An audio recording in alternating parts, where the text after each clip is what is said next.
1984. Was anybody alive in 1984? Oh, yeah.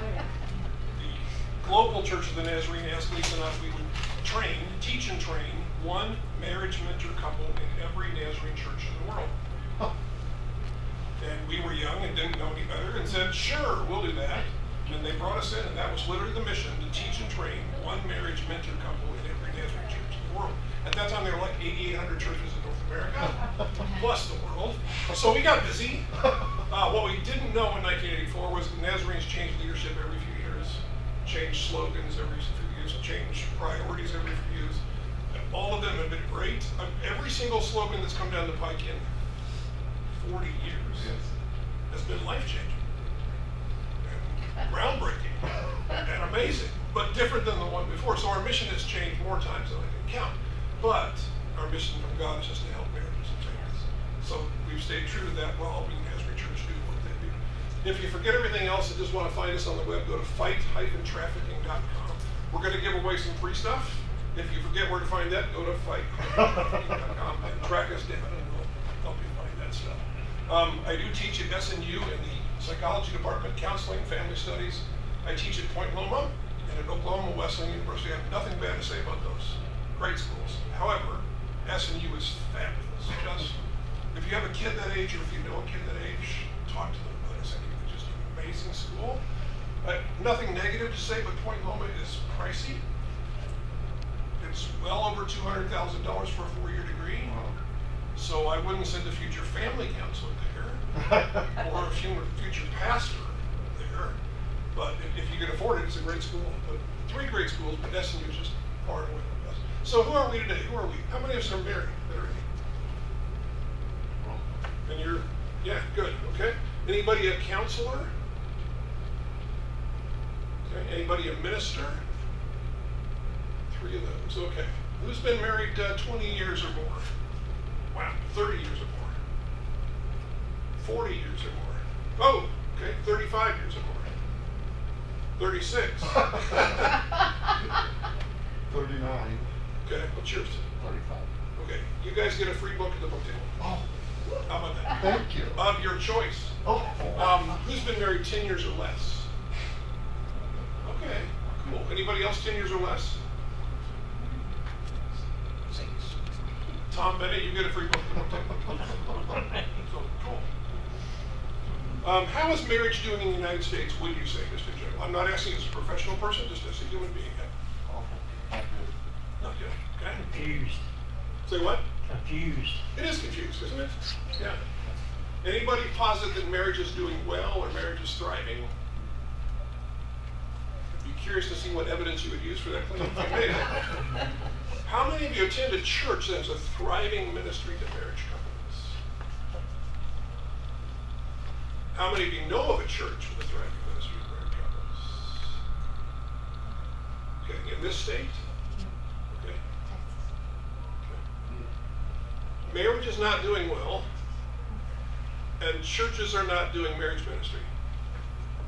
You heard that, right? Mm-hmm. Marriage is not doing well, churches are not doing marriage. Are we missing something? Mm-hmm. Is there something we're failing to do that maybe God wants us to pay attention to? We're missing an opportunity here. Free stuff, I talked about that. First of all, a free webinar, September 19th at 12 noon, on how to start and lead a ministry in your church to married couples. It's going to be led by Don Welch, a good friend of ours from California. Great. Anybody know Reuben Welch? Mm-hmm. Reuben Welch's son, Don. So, and it descended. I don't know that he has the anointing that Reuben had. Reuben just had an anointing that was phenomenal. But Don is a fantastic guy. Don Welch is leading that. If you text or email me, I can send you a link to where you can register and send that for free. Texting, 858-472-2870. 858-472-2870. If you don't know how to spell Frisbee, it's right up there hidden in that line. If you misspell it, so does everybody in the entire world. 858-472-2870. For email, healthyhabitsforfamilies@gmail.com. It's going to be a great webinar. He divides ministry of marriages into people that are getting married, people that are married, and people that used to be married. That covers a lot of people. And it's a fantastic seminar. Did I mention it's free? Okay, good thing. Free devotional book for married couples. 31 Days to a Stronger, Healthier Marriage. Text me, email me. I can send you the link to that. If you're leading a group of married couples in your church, you could all start that together. And once you register, it sends you a chapter a day for 31 days. So you go through it, and all you do is like open your box. Boom, it's there. It's fantastic. Did I mention it's free? So text or email me. It's free. Free help for leaders of married couples. Lisa, you want to pass these out? Sure. We have a gentleman who's not Nazarene named Bruce Wilbanks who got a very large grant to help married churches do marriage ministry, basically. He got a lot of money. Now he needs the churches. So he's looking for pastors and churches where you can come, and he'll set it up. He'll get you going. You need to do very little besides say, yes, Bruce.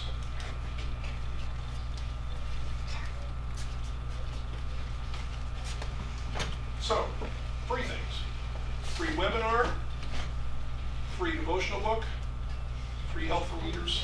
People come to your church, they'll literally set up the entire thing. There's nothing you have to do. Bruce Wilbanks is his name. Okay, let's talk about marriage. Is the divorce rate going up or down in this country? From the 7 to up. Okay. Yeah, I'd say increasing. Two guesses it's going up? If I was guessing, I would say it's going up. It's not, though. In the second half of the 1800s, we have records starting at 1867. From 1867 to 1899, the divorce rate in this country averaged 0.5. What that means is for every 1,000 adults in this country, there was half a divorce. So to get a divorce, you've got to find 2,000 people. One of them will have been divorced that year. Did you understand that? Okay. 2,000 people, one of whom will have been divorced that year. By the first half of the 1900s, the rate's up to 1. What happened to the second one? What's that? What happened to the second one? Had been 2 to get divorced, right? How did they get to this? Got to go to 4,000 to get a whole. Yes, you would, to get the Oh both my halves of the gosh! couple.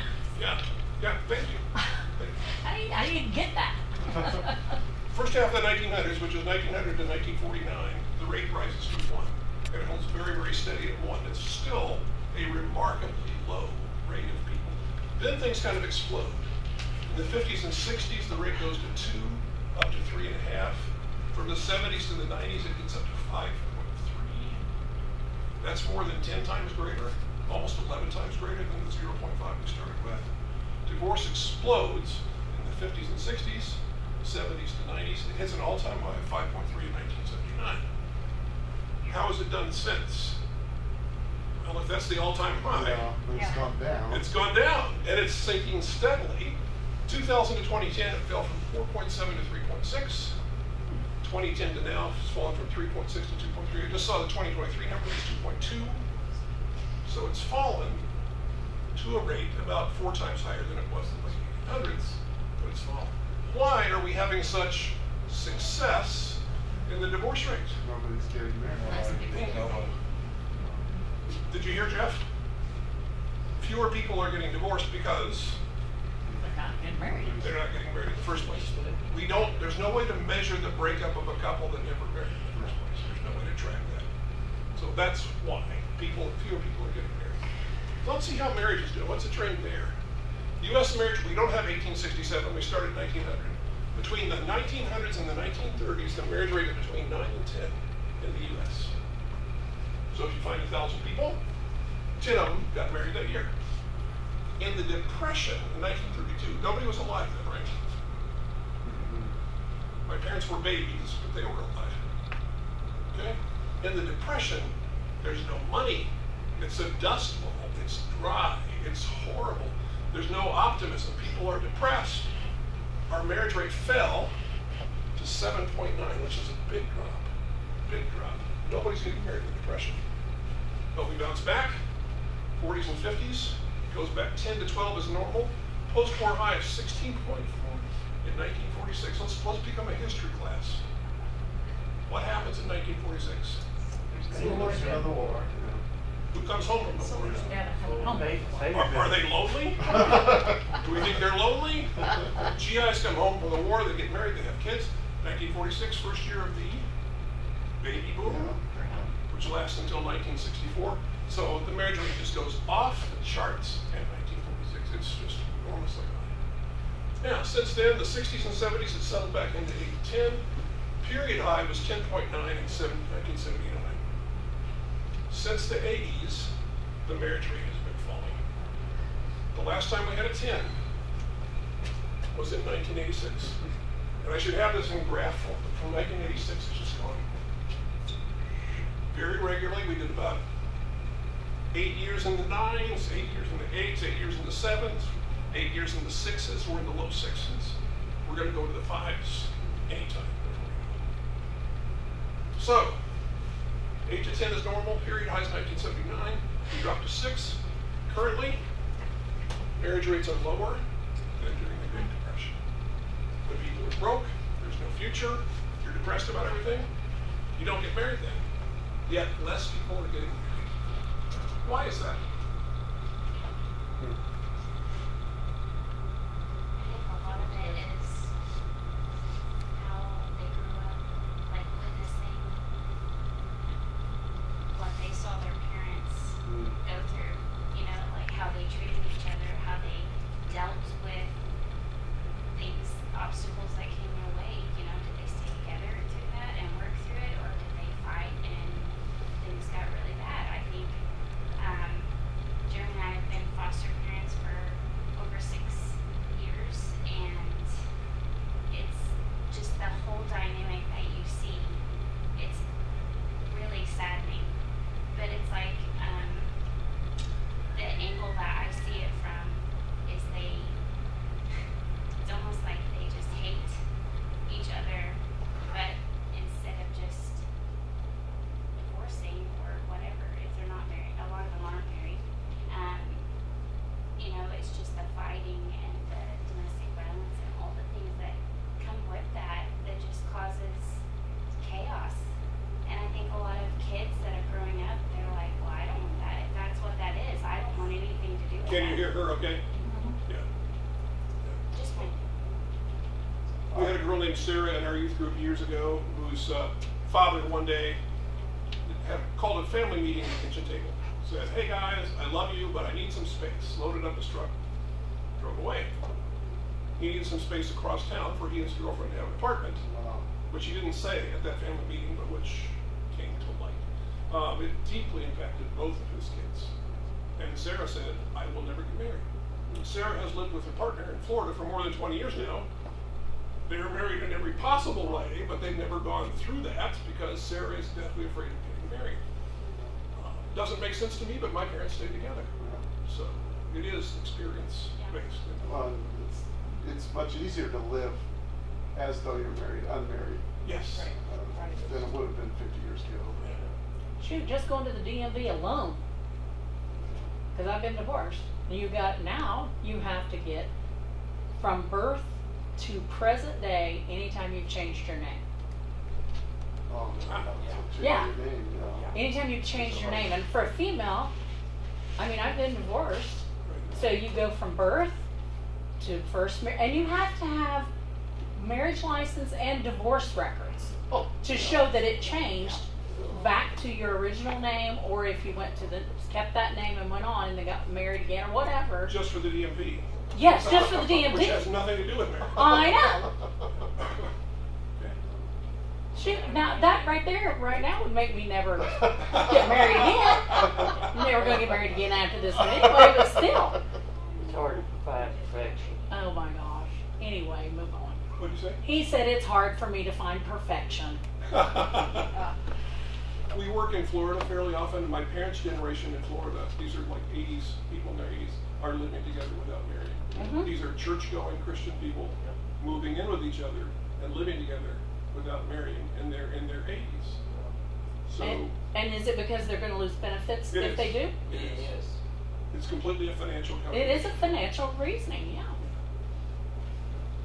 It's So sad. our daughter said that it's just the weirdest thing to think about. Why would you marry someone without living together first to make sure that you're really compatible? It's You test drive the car. Commitment, right. I mean, it is. It's a different mindset. It is. And unless there was like some objective standard for life, some objective guide for life, if such a thing existed, probably there's no objective truth, don't we think? Yeah, or, exactly. or maybe there is. Okay, so who's home? If you go knocking on doors, people do this in the census all the time. In 1970 census, 40% of the doors they knocked on were nuclear families. Mom, dad, raising their kids at home. 40%, about half the doors they knocked on were that. 17% of the doors was somebody living alone. 1970. Where's that going? Yeah. 2023. Living alone, 30%. Wow. Married, raising their kids, 18%. I'll put them together in the same slide. 1970, Yep, flipped. 2023. So when people talk about the death of the nuclear family or the decline of the nuclear family, the census data backs that up. It's pretty much just a complete reversal between those two. It's surprising. Is your community like this? Do you know your community? Would you say it's like this where you're in Meeker? Is it like that? No, No, what's it like? it's a lot of retired people who have been married for years. Cool. There is, on the other side of the spectrum, there is a lot of single families. I don't know what the numbers specifically are, but So single parent families. yes. Okay. So there's kind of a combination of both of that. Okay. So where he serves, you've got old retired people who are married and single parents. What about where you are? Yeah. That's national census data that we looked at. A lot of people alone, a few people still doing it in their family thing. So you want to know, will my marriage go the distance? Will my marriage last? You hear that half of all marriages end in divorce, right? You hear that? First marriages, it's actually about 43%. So see, it's not so bad. Right now, 43% of first marriages will end in divorce. Second marriage is 67%. Third marriage is 73%. That means your third marriage has a 3 out of 4 chance that it's not going to work. We were counseling recently a remarried couple where the woman had never been married before and the guy was on his 4th marriage. Wow. And it wasn't going well. Isn't that a shock? And the 4th married guy said, I guess I just wasn't born with whatever it takes to make marriage work. So he's off the hook, right? Yeah. I mean, Yeah. birth defect, right? Just wasn't born with it. That's right. So we didn't let him off the hook, sorry. But he clearly he was halfway out the door when we sat down with him the Wow. first time. How long do marriages last? About 8. That's marriages that end in divorce. Do so in about 8 years. Average age of divorce is about 30. Who's most likely to get divorced? Well, female, African American, age 50 to 59. Isn't that curious? No idea why, not going to speculate, but demographically, you are most likely to divorce of all the types of adults there are. If you're a female, African American, age 50 to 59. Least likely, female, Asian, age 25 to 29. Do we have any unmarried guys in here? Could this be Marry an part- Asian female. could this be partly culture? I'll let the guys. It might be. Because I know the Asians are more kind of like Amish. Once they're married, they're married. Yes. There's no divorce to them. Yeah. Which in my mind is kind of a good thing, Yeah. don't you think? It could be a bad thing too. Yeah. So, guys, we basically strike out in both categories. We're just not exceptional either way. We're not the most likely to divorce. We're not the least likely. Women beat us in both cases. Sorry. Website again, we don't really need that. What if I wanted to go the distance in my marriage? What if I really did? What if I looked at these odds and said, you know what, I want to get married. I want to stay married. Across 40 years of doing this and studying marriage, we've identified 3 character traits that are hugely essential if a marriage is going to last. And let's look at those. They are spiritual tenacity, emotional maturity, and personal integrity. I'll leave that up there in case you're going to take notes. We're going to come back to these. I'll leave it up. Spiritual tenacity, emotional maturity, personal integrity. We could talk about behavioral traits like learning how to fight, learning how to communicate. We do behavioral traits in marriage retreats all the time. If you don't address character, you may be missing the most important thing. Character impacts marital success and marital longevity. Spiritual tenacity, emotional maturity, personal integrity. So, this is a great book by Dallas Willard, Spirit of Disciplines. If you're looking for something to read, you should write this on that little sheet. Has anybody even written on that sheet? He announced that there's a sheet where we write what we're reading, right? Yeah. So now everybody go out there and write The Spirit of the Disciplines by Dallas Willard. It's a great, amazing book about spiritual tenacity. What is it? Well, chasing after more of God's presence, a heart, a passion, an intense zeal for God and His presence. Pursuing God with ardor, passion, intentionality, intensity. When you meet somebody that has spiritual tenacity, what they don't have is apathy, stagnation, lack of interest, spiritual neglect. They're on fire for God. We just heard that this morning, right? Be a fire bearer, Carrier. and a fire carrier, and a flame something. Fanner. Fanner. Okay, so carry the fire, fan the flame. I was there. You did good. You had 3 out of the 17 words. Yeah. You know it when you see it. Somebody that has spiritual tenacity is just all out for God. Here's Psalm 63, which talks about this. Oh God, you are my God, and I long for you. My whole being desires you, like a dry, worn out, and waterless land. My soul is thirsty for you. Let me see you in the sanctuary. Let me see how mighty and glorious you are. Your constant love is better than life itself, and so I will praise you. I will give you thanks as long as I live. I will raise my hands to you in prayer. My soul will feast and be satisfied, and I will sing glad songs of praise to you. As I lie in bed, I remember you. All night long I think of you, because you've always been my help. In the shadow of your wings I sing for joy. I cling to you, and your hand keeps me safe. Thank you. That is spiritual tenacity, a heart that is absolutely sold out to God, in love with God, living for God, zeal for God, ardor for God, chasing after more of God's presence, pursuing Him with ardor and passion, being intentional. That's spiritual tenacity. When you're around somebody that has that changes the focus to more of God and less of self. Their focus is seeking God, talking about God, living for God, less me stuff. When you yourself have spiritual tenacity, it transforms your inner life. It changes your inner life. It gives you perspective on challenges. It also gives birth to creativity, fresh faith, new ideas, insight, godly wisdom, and character. It's an amazing thing if you let God get a hold of your heart, what can happen for you. It is a significant marker toward the goal of relational health, personal wellness, and thriving in marriage. Probably the single most significant marker, although I love the other two. They all matter, but if I just could pick one, this is the one I'd go with. What do you have to say about spiritual tenacity? Have you seen somebody that has that? Do you have it yourself? Does God have your whole heart? Are you passionately pursuing God with everything you've got? I think that's one of the things that's kept my wife and I together for as long as we have. Speak up. Can you hear this, man? Yes. Oh, can you hear me?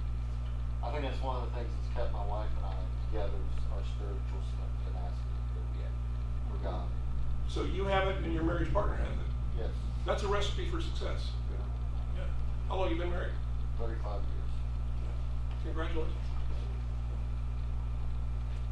Does make me think of that triangle thing I Yeah. saw a long time ago. Yeah. You're both growing toward God together, then you're growing closer together. Yes, that's right. In this book, we deal with wives who have spiritual tenacity and husbands who are dead weight. I mean, really dead weight. I mean, thank God I am not married to that guy. Yeah. Dead weight. And the wife with spiritual tenacity wants the marriage to succeed. And the husband doesn't care, has checked out, is a bum, is worse than a bum. So the situation is hopeless, right? Never hopeless. It's really not. One person with spiritual tenacity will let God remake them in a way that changes the dynamic of the entire marriage. Even if lazy bum on the couch doesn't do a thing, he is still impacted by the transformation in her. That's what that book is about. The stories are amazing and all true. One of you having spiritual tenacity is great. If you got both that have it, Discussion of that? Spiritual capacity. Emotional maturity. Daniel Kahneman, do we know this gentleman? Psychologist who won a Nobel Prize in economics. I don't know of that happening before. He's a psychologist. He won a Nobel Prize in economics, looking at how people make purchase decisions. It's a fascinating study. This book, any pastor, I think, would gain a lot from reading that book. If as a pastor you're trying to change people or get people to change, this is a very, very helpful book. Thinking fast and slow. Emotional maturity. If I'm emotionally mature, I'm not easily offended or wounded. I'm unlikely to respond in anger. I'm rarely moody or withdrawn. What's not present in me is thin-skinned, overly sensitive, argumentative, irate, rash. Now see, we all know people like this, right? And they come to mind. How many people do we know like that? And are we ourselves people like that? Hard to be offended. Not likely to lash back, and when you're getting beat up, you're not likely to fight back. Not moody, not withdrawn. Let's read about that in verses 3.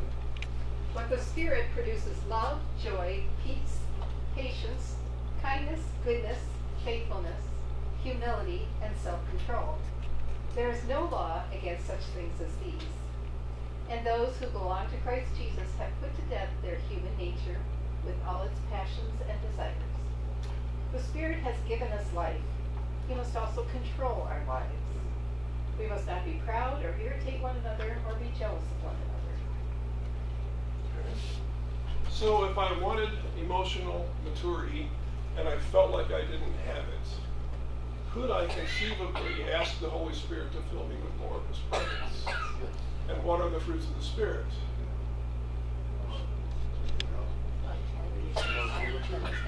We can go through that list.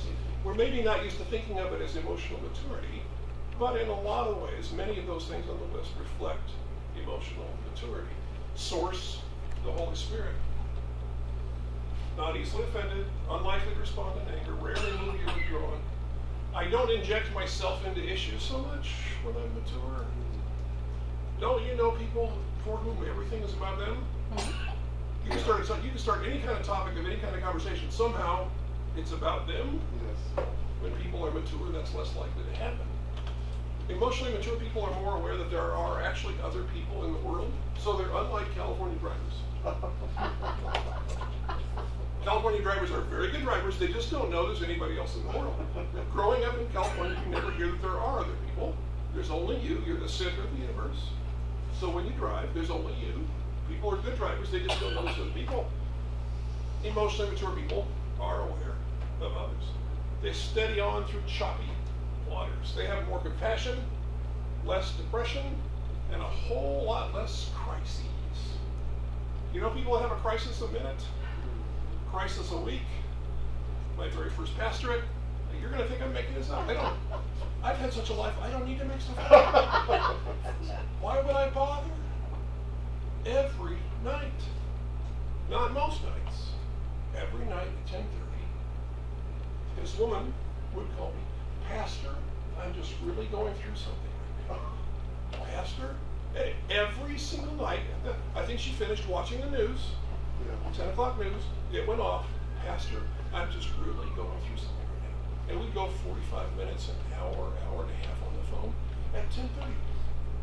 I'm a morning person. At 10:30, I have so little off at 10:30. Now, David, you need better boundaries. Yes, I was young. I was a servant to all. I loved everybody. I let her talk every single night. I'm not making this up. She was not emotionally mature, and she didn't get there on my watch either, I'm sorry to say. Sweet lady, but not emotionally mature. It is a significant marker when it's not there for frequent relational drama. In other words, if you're not emotionally mature and you're in a relationship, there's going to be drama. It's going to be a rocky road. Why? Because you're just not grown up. You're not emotionally mature. It's a significant marker when it's present for deep, lasting relationships. I married somebody who's emotionally mature. The only smart thing I ever did. But I got one done. Comments about emotional maturity, what do you think about it? Yeah. Just to give a personal testimony, I was not emotionally mature when we first married. That list, I was all of it. But I had a love for God.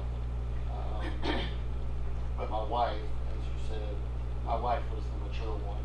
And she, I don't know, prayed through it or whatever. She, we had a rocky road first part of our marriage and stuff, but by the grace of God, we made it through. This guy goes with us to all of our seminars. Just to be an example. Yes. That's awesome. That's Just when you were reading that, I was just like, man, that just reminds me when we were first married, it was a tough time. Seems to be a fair amount of celebrating emotional immaturity Yes. in our current Yes. culture, Yeah. current social media. Right. Yes. Yeah. Yeah. Sitcoms are written that way. Shows are written that way. It's glorified as. We don't have companionship anymore. Say what? We don't have companionship anymore. Companionship develops emotional maturity in both of us. If you don't have companionship, you're going your way, she's going her way, neither one of you ever matures. I like that. I like that a lot. We've worked a lot with Christian marriages because we're always around the church. And there are, our age, there are a lot of people that are still married. And so I'm happy for, what do I want? Divorce? No, I'm happy for them. But, I mean, they've each gone their own way for years and years and years. They've just adjusted to, I'm going my way, you're going yours. They live separate lives together in the same house, and they count as a married couple because they're still married. Well, how many times have you heard people say, one of the spouses just retired and my gosh, they're with me all the time. Can they not leave? You know? And I mean, people have made fun of James and I don't know how much, because we used to work together 24/7. I was telling him just before class, we did industrial hearing tests all over the United States. What? Yeah. Every time we say it, that's what happens. And so it doesn't matter. You would tell, yeah, we worked 24/7. We lived in a camper for a 24-foot camper. Worked all over the United States for 6.5 years straight. And we was only off 2 weeks a year to go back and visit family. And they're like, I would kill him.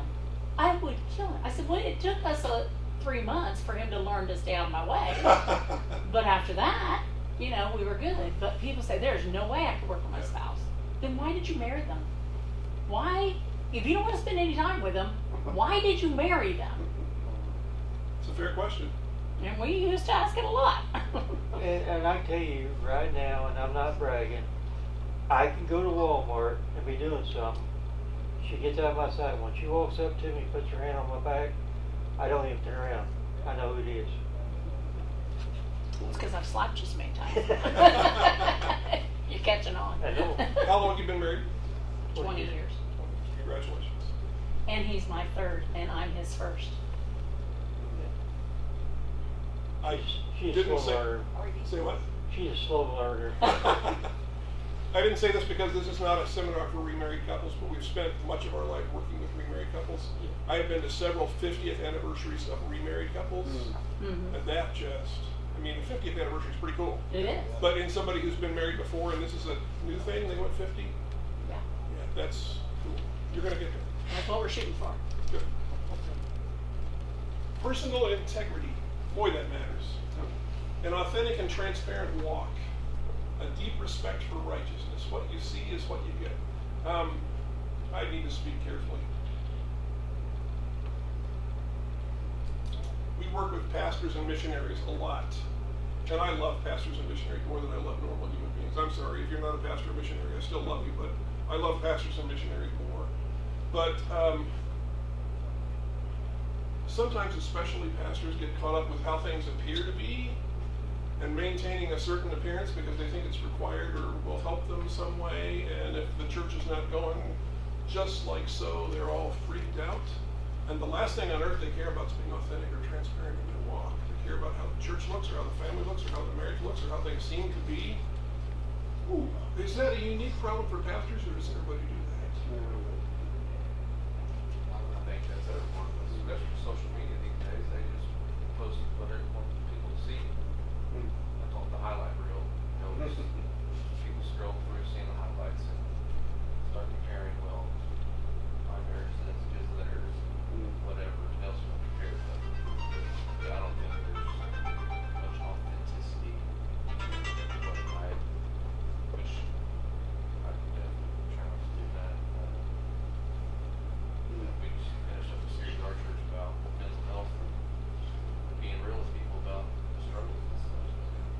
That's what people need, is transparency. So that person knows I'm not okay. That's okay, you know, with whatever you're dealing with. You're going to start a marriage ministry in your church. Do you want the perfect couple? Or do you want somebody who's going to be honest and open about their own struggles? I mean, have it your way. What do you want? What are you looking for? I think, yeah, I was just gonna say, you know, I would use my example of, you know, marriage, the type of marriage that my wife and I have gone through, struggles we've gone through, which probably some would be similar to some people and couples. So, yeah, I mean, I think you have to be, like you said, you gotta be real. What you see is what you get. They don't teach being real in seminary. I've been to 2 seminaries, graduated from both of them. They don't teach being real. It just doesn't come up. It's just not on the radar. It's just not listed. But you're saying it's not just necessarily a pastoral issue. It's a person. I think it's I love my parents more than anybody. They're both in heaven now. They're far better persons than I will ever be. I'm in their shadow. If I can measure up to half of what they accomplished or lived, I'd be happy. They're awesome people. And they never fought except when they did. And when they did, They did. they did. And it was often on the way to church, because that's all we ever did, was go to church. It was often in the car, because we drove the car to church rather than walking. But these are amazing people. If you don't hear that, you haven't heard it. These are amazing people who are, there's never a discussion of divorce or separated. That's not going to happen. They love each other, they love God, they love their kids. They never fight except when they do. When they do, this is their fight. Dad wants to fix things right now. Mom needs to draw back, inhale, exhale, gather her thoughts, and then she will also contribute to this discussion of how to fix this. But not for first, she's got to back away. Dad has to solve it right now. I'm sitting in the back of my car, going to church.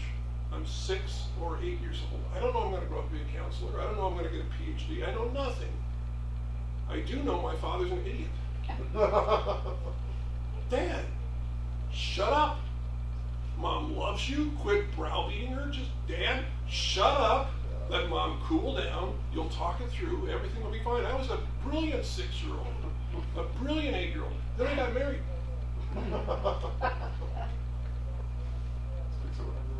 And I can't stand unresolved conflict in my primary relationship. It drives me crazy. Let's fix it. Right? Yeah. And I woke up after about a year in marriage, and I'm thinking, David, you have turned into your stupid father. And I had. So I apologized to her, and we started working on it, and I think I've gotten a little bit better. I think so. Yeah. Being real is where it's at. That's what matters. Here's some Bible about that. How blessed are those who reject the advice of evil people, who do not follow the example of sinners or join those who have no use for God. Instead, they find joy in obeying the law of the Lord, and they study it day and night. They are like trees that grow beside a stream, that bear fruit at the right time, and whose leaves do not dry up. They succeed in everything they do. Personal integrity. Being real. The same person behind closed doors as you are in public. Authentic and transparent walk. A deep respect for righteousness. What you see is what you get. I know pastors like that. I'm so happy that I do. And I also know a lot of pastors that just can't get on that page because everything has to look right. I'm thinking of one that I won't name. It's not in this district, but a pastor who is just, he's the lead pastor of a large staff. Drives the staff crazy for 2 years, and then they leave him and he gets new people and he drives them crazy because his whole focus is how do things look. If you walked in here and you were like an inspector, what would you think of our church? How do things How do things appear to be? That's what we do. That's not the key to a great marriage. And I would argue not the key to a great church. Integrity matters. Holiness in the inner life helps partners create trust, assures relational stability. It also gives birth to stuff like, righteous living, adds courage and confidence within, baniges inward guilt or shame, because you are openly, honestly, transparently letting God rework your life where he needs to. And frankly, doesn't he pretty much always need to? Yes. Pretty much always. Is anybody finished? Have you gotten there? You go ahead and admit it. Give me some hope. I would take it. It's a significant marker when it's absent for affairs and infidelity.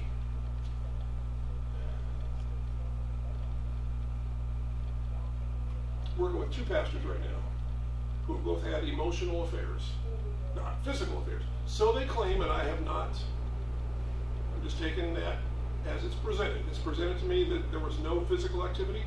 I accept. But they've been emotionally unfaithful. It is just as devastating to a marriage as actual physical infidelity. It's devastating. It's a significant marker when it's present for longevity in a marriage. When you're married to a person with integrity, there's security in that, there's stability in that. It's a significant marker.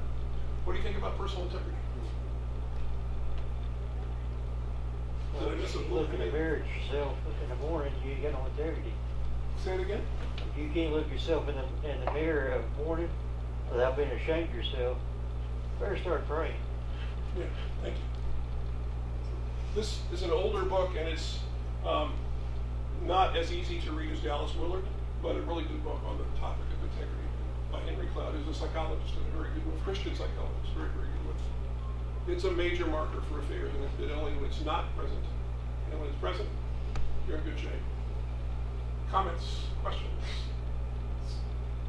Very attractive characteristic. Yeah.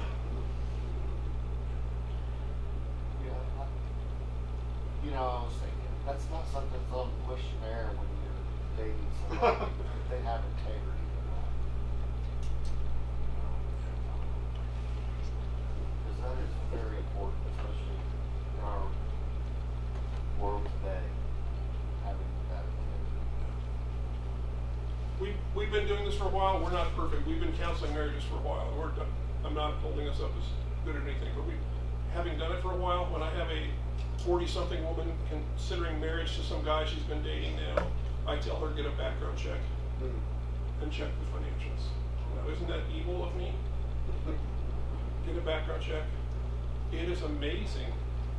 We're on personal integrity. It's amazing how many people have difficult baggage there that just aren't going to, let's go ahead and get married. And then maybe we'll talk about it later. It's like, should I back off people so they calm down? Should I let people get married to somebody who has major debt?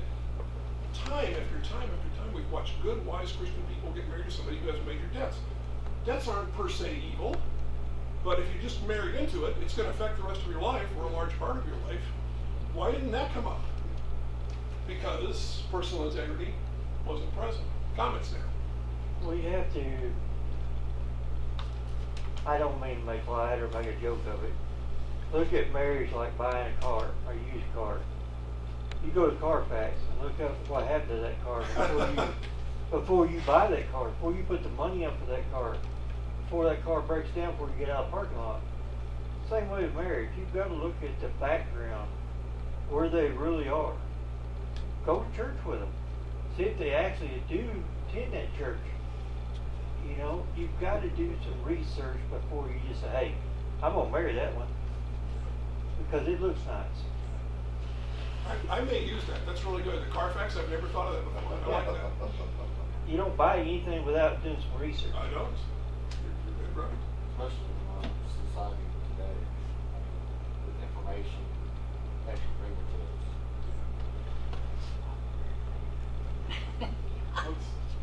What's the rate of genuine premarital counseling before marriage compared to what it used to be? It would break your heart. Okay. We work with remarried couples, and the first thing I do is when I sit them down, tell me about your pre-remarriage counseling. And they're like, what? We didn't have any. They get into the toughest kind of marriage with a 67% or a 73% odds of failing. They get into the toughest kind of marriage without any counseling before they start out. Didn't have any. Yeah, I don't marry anyone without premarital. Thank you. Stay on that page. Yes, ma'am. Do you want to talk a little bit about this book and how it covers that? How it's written for the counselor and the couple to look at their past in different categories like families and finances, and then look at your expectations. So your experiences, your expectations, and you walk through that together. So before the wedding, you talk through some of your. I mean, some people don't have integrity to be honest even in that situation, but it gives them an opportunity to get it out beforehand. It's a chance to be honest if they're willing to be. We are getting so many comments from pastors on this book that love it because it diffuses the time bombs now rather than later. A little drama now beats a lot of trauma later. It's kind of the catchphrase, and it really does. Time-wise, we're like 5 minutes over. And For ice cream? Any comment? There's far more stuff that we're just not going to get to. Behavioral, all kinds of stuff. But I think we'll close and go to ice cream. Any comments as we close? Questions? Yes. I just wonder, so to me, all the character traits are pretty important. How would you help a couple that, say, the husband or wife doesn't have any influence? Or maybe between the two of them, one of them has emotional maturity, but nothing else. They're already married? Already married. Okay, so then I would get into that as a counseling situation for the person in need, certainly. The spouse could be there, but it would be with the person in need. I'm sure there are probably some marriages like that. He says his was when he started. And I may have hinted that mine might have been there when I started, if you were paying attention. Turned into my dad. I love my dad to death. He's a far finer guy than I will be. But Dad, just shut up. Oh, David, just shut up. Good. You've been a great crowd. Thanks.